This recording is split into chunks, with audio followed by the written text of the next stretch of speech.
बिस्मिल्लाहिर्रहमानिर्रहीम। अस्सलाम वालेकुम स्टूडेंट्स। आज के लेक्चर में हम बात करेंगे characteristics of partial differential equations.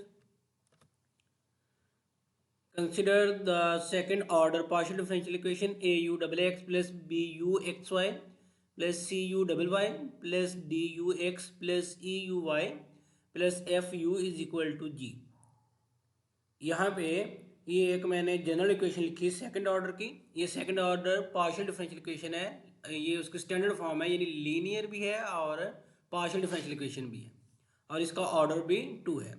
Then D Y by D x is equal to negative B plus minus के root B square minus 4ac over 2a are called characteristics curves of partial differential equation 1।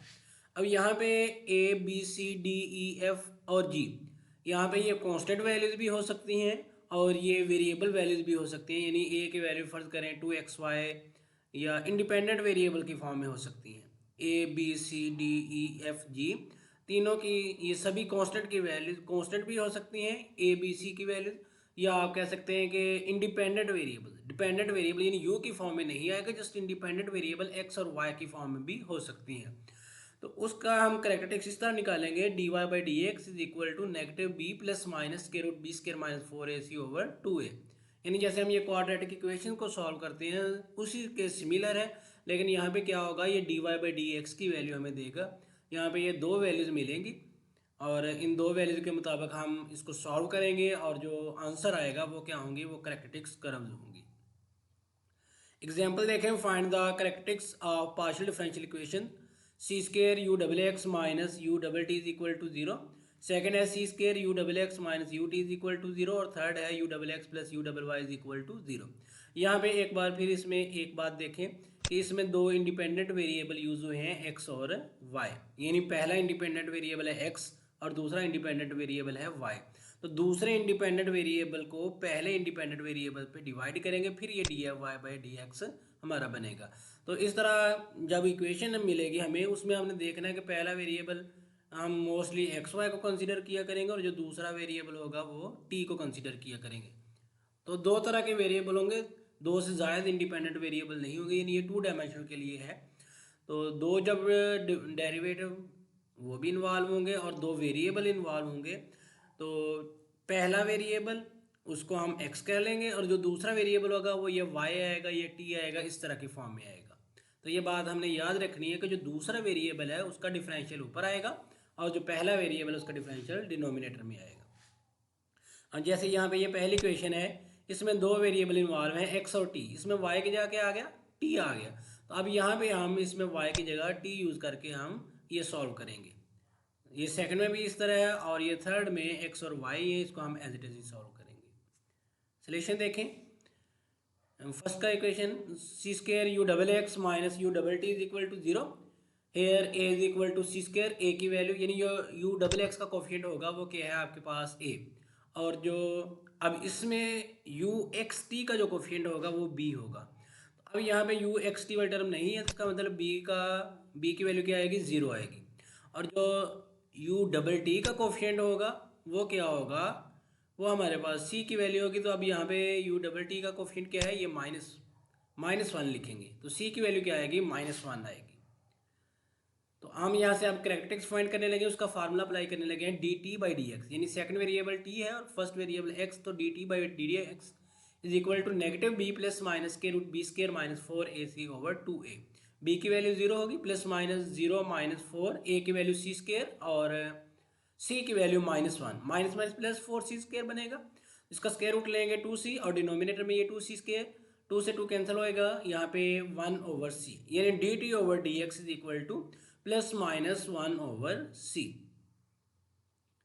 This implies D T over D x, मैंने दोनों को अलग अलग कर लिया, इकट्ठा भी सॉल्व कर सकते हैं, यानी डायरेक्ट इंटीग्रेट कर रहे हैं, डी एक्स इधर मल्टीप्लाई होगा तो इसकी integration plus minus 1 over C X लिख सकते हैं, या अलग अलग लिख सकते हैं, D T by D x is equal to 1 over C, और एक बार लिखेंगे D T over D x is equal to -1 over C. तो यहाँ से C D T is equal to D X और यहाँ से C D T is equal to negative D X. पहले इसको इंटीग्रेट करते हैं, integral C D T is equal to integral D X, यहाँ से इसकी इंटीग्रेशन टी के रिस्पेक्ट सी कांस्टेंट है सी टी बनेगी, और इसकी इंटीग्रेशन एक्स और सम कांस्टेंट ऑफ इंटीग्रेशन मैंने ऐड कर दिया एक्स, ये सी टी को मैं राइट पे ले आया हूँ और ए को मैं लेफ्ट पे ले गया हूँ।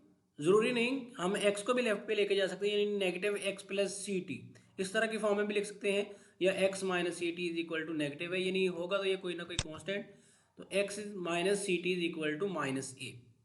ये इसको हम इस तरह भी लिख सकते हैं, X minus C T is equal to any arbitrary constant.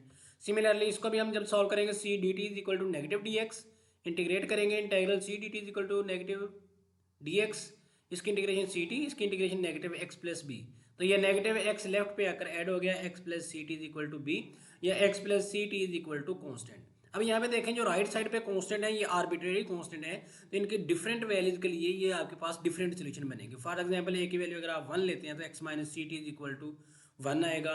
ए की वैल्यू 5 लेते हैं, X minus C T is equal to 5, यानी डिफरेंट वैल्यूज के लिए ये डिफरेंट कर्व्स बनेगी। और इसी तरह इधर भी एक्स प्लस सी टी बी के आप डिफरेंट वैल्यूज लेंगे तो ये डिफरेंट कर्व बनेंगे। अब यहाँ पे ये देखें दोनों वेरिएबल लीनियर है, तो जब दोनों वेरिएबल लीनियर हो तो किसकी इक्वेशन बनती है, वो एक स्ट्रेट लाइन की इक्वेशन बनती है। यानी जनरल इक्वेशन होती है ना, A X plus B Y plus C is equal to 0, यानी एक एक्स वाली टर्म होती है, एक वाई वाली, और एक कांस्टेंट टर्म, वो जनरल फॉर्म जो होती है। तो यहाँ पे भी मैं यही कहना चाह रहा हूँ कि ये एक कांस्टेंट, ये वेरिएबल और ये भी वेरिएबल और राइट साइड कांस्टेंट, तो ये एक लीनियर इक्वेशन बन रही है, इन स्ट्रेट लाइन को रिप्रेजेंट कर रही है। तो डिफरेंट वैल्यूज ऑफ ए, तो ये different equation of straight line, यानी फैमिली ऑफ स्ट्रेट लाइन कहने बनेगी, और यहाँ से भी फैमिली ऑफ स्ट्रेट लाइन बनेगी। And the characteristics are the lines, ये लाइन मैंने लिखा है x minus C T is equal to constant and x plus C T is equal to constant. यहाँ हम इसको ये भी कह सकते हैं फैमिली ऑफ लाइंस, क्योंकि एक लाइन नहीं बनेगी, डिफरेंट कॉन्स्टेंट की वैल्यू के लिए डिफरेंट लाइन बनेगी।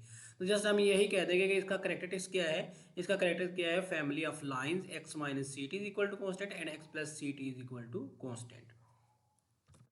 नेक्स्ट क्वेश्चन देखें, C square U double X minus U T is equal to 0। इसमें जो यू डबल एक्स का कोफिशिएंट है वो ए हो गया, यू एक्स टी का कोफिशिएंट जो होगा वो बी होगा, और यू डबल टी का कोफिशिएंट, अब यू एक्स टी वाली टर्म भी नहीं है और यू डबल टी वाली कोफिशिएंट भी नहीं है, टर्म नहीं है, तो इसका मतलब बी और सी की वैल्यू 0 होगी। ए की वैल्यू सी स्क्र मिल गई, इसके ऊपर भी फार्मूला अप्लाई किया, d T over D x is equal to 0 minus ये 0 स्क्र माइनस 4 सी स्क्र, और ये c की वैल्यू मैंने 0 लिखी, जब 0 से मल्टीप्लाई होगा तो आंसर क्या आएगा, 0 आएगा। D T over D x is equal to 0, denominator में डी एक्स था वो राइट साइड पे जाकर मल्टीप्लाई हो गया, डी टी की वैल्यू 0 आ गई। इंटीग्रेट करेंगे, लेफ्ट साइड पे आएगा t और राइट साइड पे 0 की इंटीग्रेशन क्या बनेगी, कॉन्स्टेंट बनेगा। Thus the characteristics are lines t is equal to constant.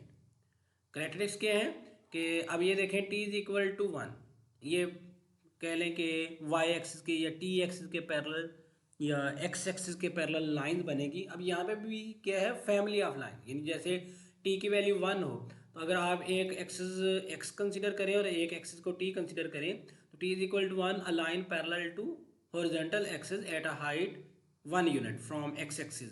और इस तरह अगर आप t की वैल्यू 2 करेंगे या t की वैल्यू राइट साइड पे 1.5 करेंगे, 2.3 करते हैं, तो वो डिफरेंट पैरेलल लाइन बनेंगी, एक्स एक्सिस के पैरेलल लाइन बनेगी, यानी फैमिली ऑफ लाइन कह सकते हैं। या सिंपली आप कहेंगे thus the characteristics are lines T is equal to constant. Third question है U double X plus U double Y is equal to 0। अब इसमें देखें कि वेरिएबल x यूज हुआ है और वेरिएबल y यूज हुआ है, तो इसमें हम d Y by D x apply करेंगे।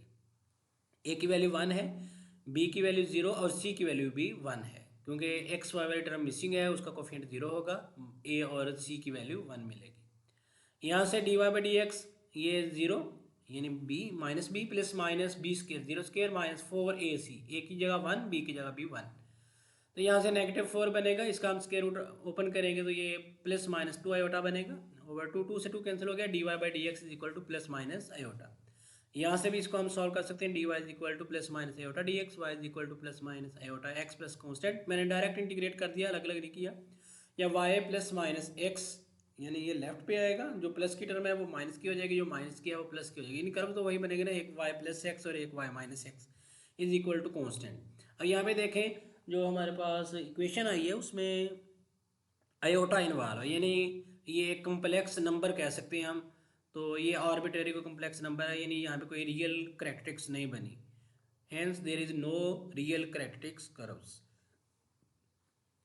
तो क्या होगा कि जब d Y by D x की वैल्यू कम्प्लेक्स नंबर में आएगी उस केस में रियल कैरेक्टरिस्टिक्स नहीं होंगी, अगर dy बाई डी एक्स की वैल्यू 0 आती है या ग्रेटर देन 0 आती है तो उस केस में क्या होंगी, कैरेक्टरिस्टिक्स कर्व्स होंगी। ये ऐसा कह लें कि जो एलिप्टिक इक्वेशन है, यानी हमने जैसे एनालाइज किया पार्शियल डिफरेंशियल इक्वेशन को कि ये पैराबोलिक होती हैं, ये हाइपरबोलिक होती हैं और ये एलिप्टिक होती हैं। तो एलिप्टिक में होता है कि डिस्क्रिमिनेंट की वैल्यू 0 होती है, डिस्क्रिमिनेंट की वैल्यू नेगेटिव होती है, किसके लिए, एलिप्टिक के लिए।